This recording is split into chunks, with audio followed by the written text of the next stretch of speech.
On the outskirts of a small, quiet town stood the crumbling, ancient Boothnath bungalow. The townspeople whispered that it was haunted by ghosts, and as soon as the sun set, people avoided even walking on the road nearby.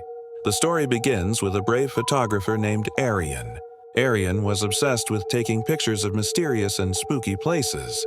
He had tried several times to photograph Boothnath bungalow, but every time some obstacle would arise, either his camera would malfunction or the weather would suddenly turn bad.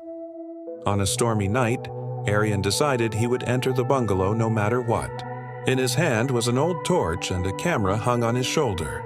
As soon as he pushed the rusted iron gate, there was a loud creaking sound, as if the bungalow was resisting him. The air inside was heavy and cold, even in the summer heat. The rooms were filled with dust and cobwebs.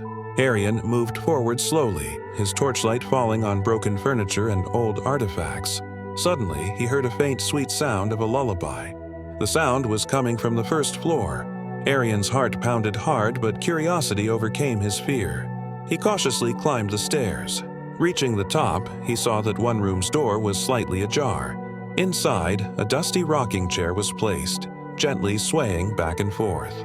The sound of the lullaby was coming from that chair, but there was no one there. Arian gathered his courage and entered the room. The moment he switched on the camera flash, the chair stopped swaying, and the sound of the lullaby instantly ceased. Then, his eyes fell upon an old painting hanging on the opposite wall. It was a painting of a smiling woman holding a small child in her lap. Just below the painting lay an old burnt page from a diary. Arian picked up the page with trembling hands and read, "They won't let us leave here. My child is sick, and this lullaby is the only way to keep him calm. I wish we could find release from this place." Arian realized that this bungalow was not home to a scary ghost, but the soul of a sad mother trapped here after losing her child. She was not a terrifying presence, but merely the incomplete love of a mother. Arian gently placed his camera on the floor. He took out a small candle from his pocket, lit it, and placed it in front of the painting. He whispered, "You both can now rest in peace."